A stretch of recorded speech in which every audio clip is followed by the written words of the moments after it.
Good evening, Wizards Nation.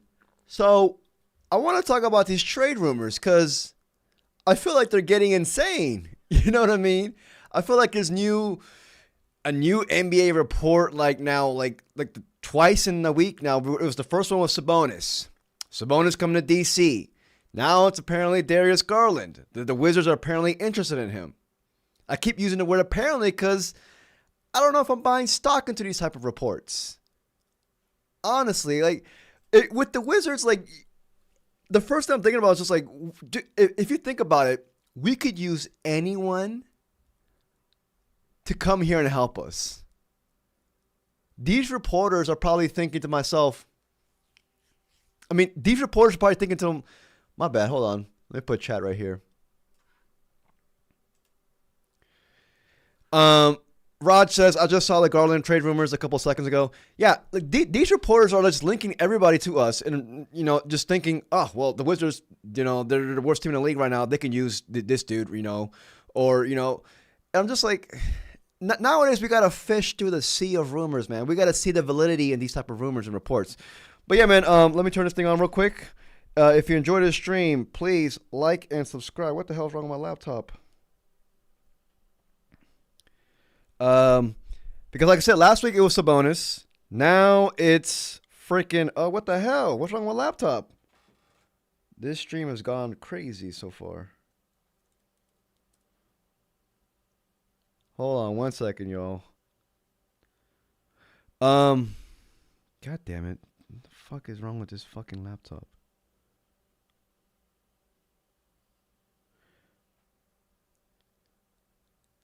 Hold on. Raj says, thoughts on giving up Bilal on a trade? I wouldn't do it. At least, I was about to say not yet. No, I wouldn't do it. I wouldn't. Too much potential there. But anyways, let me finish this intro. Sorry about that. It was a horrible start to the freaking string. What the hell? Let's see here. So yeah, this report states right here by Jake Wangbosh. Jade Wangbosh NBA. I feel like now these NBA reporters, you just attached NBA to your Twitter handle name and you're automatically deemed an NBA reporter. See, I don't know this dude. I'm not trying to dog on him or anything like that, but what the hell? Just, granted, it was 946 likes on one of them, but I only did it because of the stream I wanted. But I'm just bro, you could put, I don't know, Alex Jones, NBA. And then people will actually freaking buy into it. What the fuck is Alex Jones doesn't know anything about the NBA? This dude, I don't know. I don't know where he works for. I don't know. I'm not trying to dog on him, but he probably knows more about basketball than I do. But Alex Jones, NBA. The Washington Wizards are interested in Zion Williamson. Anyways, he says the Timberwolves, Magic, and Wizards would be considered potential candidates to pursue Darius Garland from the Cleveland Cavaliers if the Cavs engage in trade discussions centered around a two-time All-Star. Garland should receive strong interest from teams of needing of lead guard and duties. He basically didn't state that we are outright interested in them. My bad, I gotta move chat because I'm trying to read this.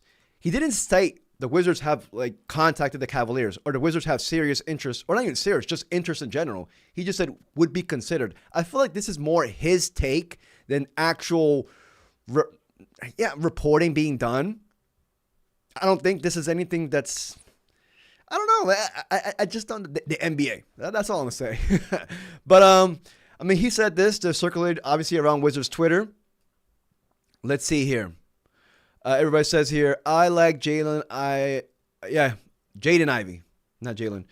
Let's see here. People are saying we can actually use both of them, Garland and Sabonis, to include Kuminga transforming the team, but will also take us out of a top pick. Somebody brought this up in the chat recently. You could trade for Sabonis and then just, bench him for the rest of the season with a quote-unquote injury. I was just like, this dude might be up to something. But like I said in the video, I'm not considering Sabonis until after the trade. After the lottery to see where we land. If we're in position to get Cam Boozer, what's the need for Sabonis? No offense to Sabonis. Anyways, let me finish this real quick. So this is Darius Garland. The first thing I thought of was, all right, Sabonis last week, Darius Garland this week. who would I want between those two dudes? And no offense to those two dudes. They're both all-star caliber players. Granted, Garland is younger. I believe he's 25 now. Sabonis is turning 30 in May. They're both kind of fit of a position of need. Obviously, with Garland needing a primary ball handler, point guard, he will fit here. Sabonis as well will be a perfect front court mate to Alex R, in my opinion. But the contracts, they're ugly. This is Darius Garland contract. Darius Garland, he's going to turn 26 soon. He has 2 more years on his contract after this year. He is due to make $42 million next year and then $44 million a year after that. And then after that, he's an unrestricted free agent. Same thing with Sabonis. It's kind of like the similar contract structure. They only have 2 years left in the $40 million range. One's younger than the other. They both pretty much are defensive liabilities. So who would you take? Who would you take? And I'm saying this with the utmost respect to Darius Garland. If I had to choose between one of the two,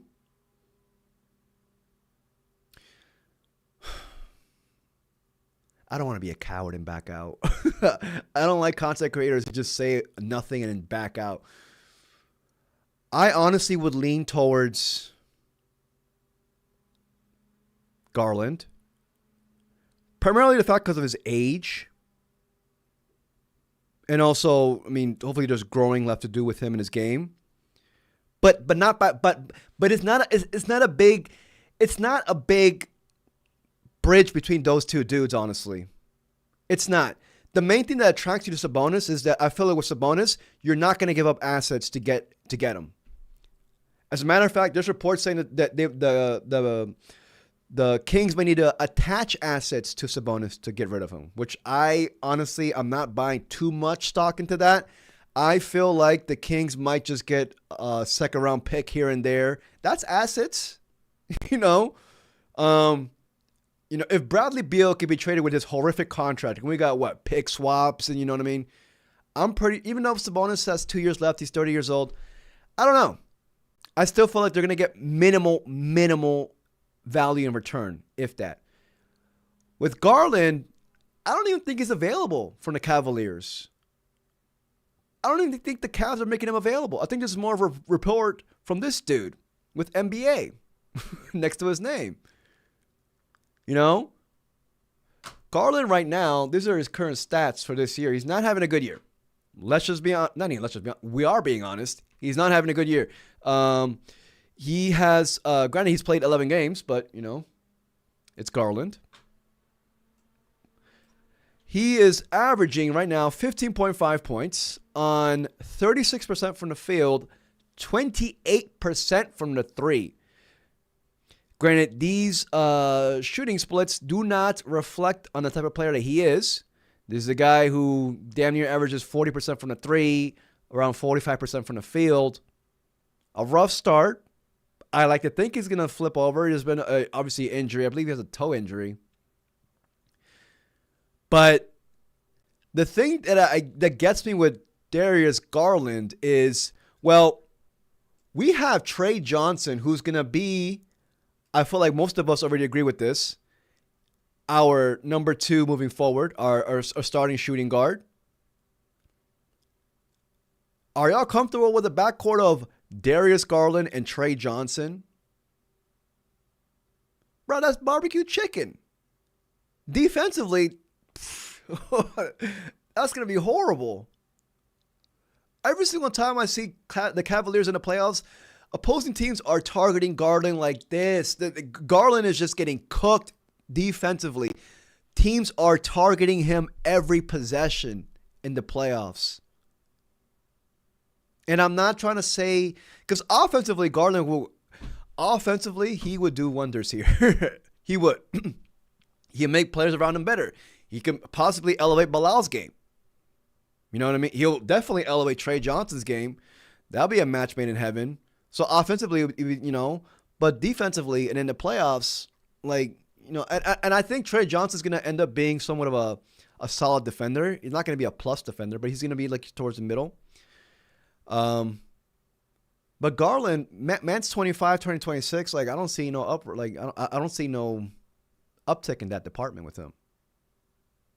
This is a trade that was just, well, it was posted by a dude named Wizards Muse. I feel like most of y'all follow him on Twitter or X, whichever you call it. I'm going to run this by you guys. Would you guys do this trade? This dude said, and he's a bit higher on Garland than honestly I am. I mean, I like Garland, but the thing that turns me off about him is just his contract. Also, I just don't believe the Cavaliers are going to trade him because he does. For the type of player that he is, you're not going to get the same amount of trade value in return for him. You might as well just keep him. Garland, this guy says Garland and Dean Wade, Craig Porter Jr. will come back here, and we would trade off Middleton, Coulibaly, Carrington. Sorry, dude. I'm out. No offense to this dude. I'm out. I like this dude or dudette. I don't know if it's a girl or a boy. I follow him. He's a good dude.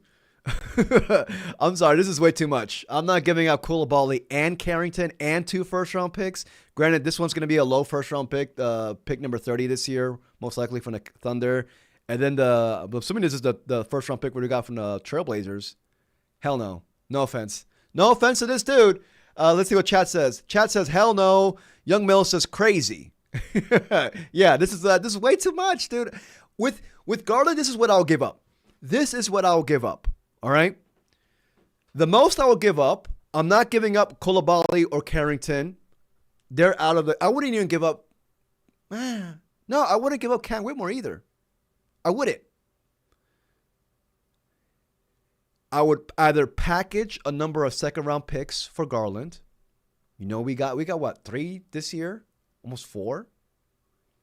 We got more in the future. I'd say 3 second-round picks. Or, I don't even think that's going to bite the Cavaliers, and they shouldn't do that. That's honestly disrespectful from my end. It would be just that first-round pick from the Thunder. Just that one. That's it. And then Middleton for the contracts. You know? I wouldn't give up Coulibaly or Carrington. Carrington, like, people are dogging on him, but he's been playing better as of late. You can't give up on a prospect who had a really solid rookie year for us. We were all on the hype train, and then, you know, he has a very bad, I'm gonna be honest, a very bad 15 game stretch here. Well, the first 15 games, but the past 4 to 5 games, he's been playing much better. We've seen this before. We've seen Jordan Poole turn it around. You know. No. I'm not. It's way too early for Bob Carrington. Also, way too early on Bilal Coulibaly. As a matter of fact, I'm pretty sure they're going to lowball him. Would y'all do it for the first-round pick? Chris Middleton and a first-round pick, the Thunder one. Pick number 30. Would y'all do that one? See, I'm greedy. You know, whenever I go into the trades, I can't do this. Because if I go on the trade website, I immediately go to start with the trade. I can't say the R word. But y'all know what I mean. Yeah, Young Mill, I agree too. Also, we're not gonna trade until the end of the season. Why are we gonna ruin our lottery, our tanking odds? Now with Sabonis, if people want to do that, if they're that inclined, then okay, then bench Sabonis for the rest of the year with a injury. All right, Matt McCoy brought up a breaks point right here. Nah, save the cap space. I agree. This is a tweet that was just stated by Damo8186. He's the godfather of the Wizards Twitter. You must follow this guy. He has the best Wizards take. I have a lot of respect for him. But he said this, and I feel like I got to reinforce myself with this every single time I hit the trade narratives. $72 million expiring this June for us. We got to hit the floor somehow, he says. Either trade for it now or overpay this summer, but definitely not going to hit with 12 rookie contracts, which we have, and Kispert, which if we have them, you know. And this is something that I sometimes forget because when I get in a trade frenzy, I start seeing red and purple, then freaking blue. You know what I mean? Like I start creating up scenarios, And I was like, oh, fuck, this is the most important thing right here. So I was thinking that too. I was like, I kind of feel like we might just overpay this summer for a free agent for a 1-year deal. We're going to look. Keith Smith said this. A sneak peek at the 6 teams that are currently projected to have the most cap space next year. We are number 1 with $80.9 million. I thought it was 90. Well, 80.9. It's Keith Smith. And it's also an NBA next to him, so he's legit. What the fuck? Anyways, what's up with these NBA dudes? But this guy's a long time NBA content creator. He's legit. He's legit. Trust me, he's legit. Dirty Bucket approved. Which means nothing. But we're number 1. Clippers are number 2. But look how much money we got. I've been saying this in streams and in videos. Dude, this trade deadline, if teams need a third partner, they're going to call us. If teams need to unload a bad contract, they're going to call us. Let me put up chat real quick. Zaytoven says, if we don't pick the first pick, I'm going to crash out. Max says, same, bro. Can we franchise tag Bilal? I need some minutes before I commit. I wish the franchise tag would be awesome in the NBA, man. That would be freaking awesome. That would be awesome. But Adam Silver doesn't like good things, so he won't do it. Yeah. So, lastly, I want to show y'all this because Bleacher Report came out stating every team's, in their opinion, top 3 trade assets. And this is theirs for us. They said our top assets are Corey Kispert, Justin Champagnie, and CJ McCollum / Chris Middleton. The name that sticks out here the most is Justin Champagnie. I do agree with this assessment. I also added Marvin Bagley. People think that, they want to keep it. I'm going to make a video on Marvin Bagley tomorrow because I want to ask y'all a question regarding his future here with us. But Champagnie, although y'all know me, I'm a Champagnie guy. I love me some Champagnie. And I want him to be the Josh Hart for us moving forward. We already locked him up. He's with us in the long term anyways on a cheap deal. But we have a crowded wing room. And who's to say if Debonta is available? Because right now, Debonta's stock is going through the roof. I've read reports saying that Debonta is now number 1 over Peterson. Debonta's a wing. 3-4. Champagnie is also a wing, but he can play 2 as well. If we are in position to get more wings, BPA in a draft, you might have to downsize. Now, would I trade Champagnie? No. I like Champagnie a lot, and also primarily because his contract is super cheap and long-term with us. He's going to be readily available anytime we need him. But he's definitely considered an asset, in my opinion. I agree with the sentiment, even though I wouldn't trade him. But I'll also definitely add Marvin Bagley in here as well. I feel like people are sleeping on Marvin Bagley in his play this year. But this dude goes on to say, Kispert is approaching the career best levels of shooting from the beyond the arc. Yeah, he kind of, but he also played a short stint. He's been injured for a while. Hold on, let me see. It's all about the sample size, man. It's all about the sample size. God forbid Kispert comes back, he's rusty and he goes 0 for 7 and he tanks his 3-point percentage. Because right now he is shooting 40%. Last time I checked, yeah, 40%. Hold on, here you go. He's shooting 40%, but man's played just 17 games. So, and also he's shooting 40% on less attempts per game. Granted, that's mostly attributed to less minutes, but still. It does look nice though. Look at the improvement from Corey Kispert, man. Last year, shooting splits of 45 and 36. This year, 50 and 40. Granted, his free throw percentage has gone down a bit, but I'm not concerned about that whatsoever. It's this right here. So he has improved. His game has improved this year. So he's much better start to this year than it was last year. Last year, he was going through it. And he actually started picking it up more towards March and April. So, I don't know if you listed this by ranking, like who has the most asset, like the most trade value. See, with McCollum and Middleton, like, I keep saying, like, McCollum, yeah, he has trade value. But McCollum, we all know he's an expiring deal. You would need to, take on a bad contract with him. And then that's when the, draft picks are attached to the bad contracts are for. But the difference between McCollum and Middleton is that McCollum can actually offer value this year to your team. A 6-man off the bench. Every deep playoff team needs that. Or a point guard. Do the Bucks want McCollum? I don't think the Bucks want McCollum, honestly. But you know what I mean? Somebody in the West who they feel like, okay, they want to get rid of a bad contract while also getting an expiring contract, while also getting a player who could definitely help you make a playoff push. Let's see what chat says.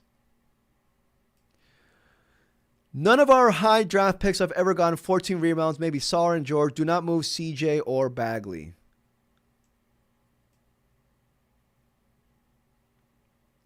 Do not move. You mean Justin Champagny? Oh, so you want to keep CJ McCollum? Yep, Mac McCoy hit it right there. Move CJ and give Trey the green light. That's, I think, what we all want. That's what we're looking forward to in the second half of the season. 30 minutes a night. Listen, Concanupo right now is getting on the limelight. And rightfully so. He's been balling this year. But, I just keep thinking to myself, and maybe that's just me being a jealous, a jealous butthurt Wizards fan. But I'm just like, man, you put a healthy Trey Johnson with Khan's, touches and all that stuff that he gets, he'd probably rival those numbers that he's putting up right now. And I'm not trying to dog on Khan, man. Khan's been shutting my ass up. He's been balling. I don't know if y'all read the report saying that they're actually considering Concanupo as the new face of the franchise for the Hornets over dudes like LaMelo Ball and Brandon Miller. But yeah, man, Young Mo says CJ may be the connect for Darren Peterson next year. Dude, I keep seeing this whole Darren Peterson falling in the draft. I don't think he's going to fall past 3, but I keep hearing A.J. DeBonsa number 1, and then Darren Peterson number 2. That's crazy. If we get number 2, like I'm at that point where I'm just like, get one of those 2 dudes. I'm not saying Boozer's a fallback option because he's also a dog and he'll fit here perfectly, but maybe Peterson might be attainable for us. That'd be crazy. Considering he was like the lock for number 1 coming into this season. He was the lock. He was just like, oh, this is the guy who's going to be, the best guard prospect in 10 years, the best guard prospect since Kobe Bryant. And now DeBonsa's been playing so well that he might be falling. But anyways, going back to these trades, man. Again, let's go back to the first one. Jake Weinbach, NBA, says that I think it's too early to predict draft position. Oh, yeah, that's way true. I mean, I'm talking about not it's, regarding the lottery. Obviously, yeah, you never know what's gonna happen with the lottery. But the prospects, I'm not gonna lie, and y'all might get pissed off about this, but I always think doomsday scenario. Lately, I've been thinking, fuck, what if we get scorned and we just get picked 5th and 6th now? Like, what are we gonna do? And I'm looking at prospects at 5 and 6, and I'm just like, you know what? I gotta stop doing that. I'm bringing all these bad vibes into my freaking brain. You know what I mean? Like, I'm just like, fuck that. No. We got scorned last year. This year, See, there it goes again. There it goes again. Now I'm doubting myself. But I'm just like, dude, it can't happen 2 years in a row, right? Can it? Can it? I mean, it did happen for what, 4 years in a row from 2019 till 2023? We kept getting the worst freaking possible odd. Pick number 9 every single year. Can it happen again? In a year that's crucial for us? I know, it's true. The B-ball gods, Adam Silver, hates us. It can't happen again. See, that's what I'm saying. So I keep thinking doomsday scenario. I just can't, but fuck, man. We all need free healthcare, man, for being a Wizards fan. Free healthcare for us, dude. Fucking, fuck it. This is insane. But anyways, going back to these trade rumors. As this dude said, I think this is more of his take, not any background inside info that he attained. So I'll leave it at that. I'm not buying stock in this report, to be honest with you guys. Nah. He like the keywords are there. Would be considered. He didn't say they are considered or they have already inquired about Garland or they have already had internal serious conversations. You know what I mean?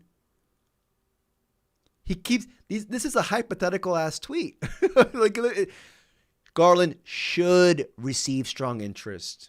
You know, candidates to pursue if the Cavs engage. See, bro, this is what the fuck is this, bro? Like you're not. Hey man, I'm not trying to dog it. I feel like I'm dogging him. I'm not gonna dog on him. Fuck it, I'm gonna follow him right now. How about that? Followed.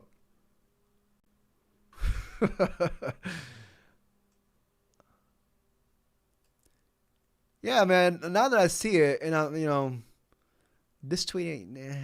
Nah, man. He's probably trying to grow his Twitter profile. NBA. All right, here we go. Here's his background. NBA analyst and writer covering the league since 2019, formerly from Fansided. Okay, so he's been on ESPN Radio, NBC Sports, FanDuel, but he hasn't been on the Dirty Bucket yet. No, I can't. So no, I ain't shit, dude.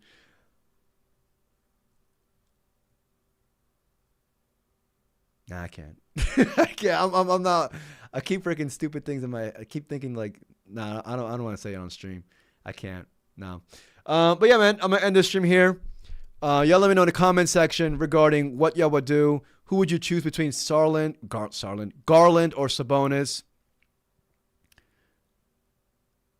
I'm gonna end this with this. My take is I'm not doing it until after we find out where we pick. Could you imagine like if we trade for Garland and then we also get, or we're in position to get Peterson? And I'm just like, what the fuck? Like, it'll be stupid for us. Like, nah, man. Even like, I feel like Sabonis, like, okay, you trade for Sabonis and then like you get Boozer. Sabonis is your sixth man, the first big off the bench. Okay, he's at the downside of his career right now, turning 30 years old. But even then, like I wouldn't trade for either of these two dudes until after I find out where I pick. Now, I'm gonna end this tweet with this. Damo said this.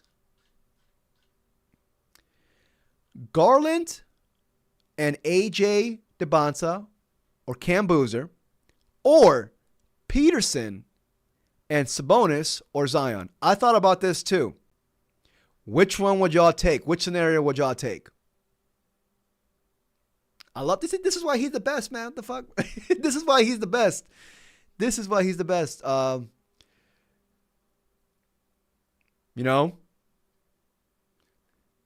I would take between one of those two dudes, these two scenarios. And this is honestly, he should add one more or, in my opinion. Or Wizards get scorned in the draft and Garland or Sabonis. Because that's also a very viable scenario. That's also a very viable scenario. It's going in the draft. We pick 5. You know, you definitely should be in Mikael Brown Jr. range. So Mikael Brown Jr. See, if we pick 5, I'm trading for one of these dudes. I'm trading. I would seriously consider it. Yeah, I'm going number 1 too. I'm going with Garland and AJ or Cam Boozer. Zion here? Would Zion work here? Bro, man. Bro, he's going to be in freaking Rose Bar 24/7, boy. No, he's never on the court, Mill. He will be at Rose Bar. Are you kidding me? John Wall will show him the ways, but nah, bro. Nah. Fuck, man. Zion, he was supposed to be one of the faces of the league. Every year he's been giving me hope. See, I'm actually a big Zion fan. Oh, I was. I'm just like, in the last time the Pelicans were in the playoffs, Zion was actually fit, balling. What happened? Like, there's been the past 2 Pelicans stint in the playoffs. The story has been, all right, Zion's going to come back fit and healthy for the next season. What happened? I can't anymore. I'm out. I just can't. I can't, dude. I can't. I'd rather have Sabonis. I can't. And he'll be so much fun to watch, but the fuck, boy. Nah. Yeah, man. Talking about Rose Bowl, I used to love that place. It used to be low-key lit. LOL. I've never been there. I'm going to be honest. I've never been. I only know it because of John Wall. You know what I mean? Somebody said freaking Cam Whitmore's at Rose Bar right now. I think somebody was trolling me. They're just like, oh, I'm at Rose Bar right now, and Cam Whitmore's here. He's waving his jersey around. I'm like, bro, take a pic. Take a pic. Let me see a video real quick. But I think bro was trolling. Anyways, y'all, I'm gonna call it quits. Yeah, expect a lot of these trade rumors, man. Expect a lot of them to happen. This is not the. Bro, next week it might be freaking, I don't know, Luka Doncic. Like, are you kidding me? All right, it's not gonna be Luka. But I wonder who it is next, man. Who's the next big veteran to be linked to us?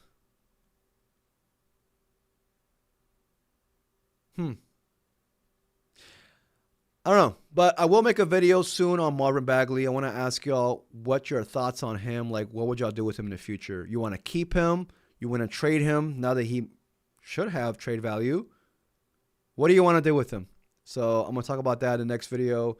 I also want to talk about these restricted free agents that we have because, like Damo said, we have to spend cash this offseason because we got to hit the floor. We got so many expirings this year.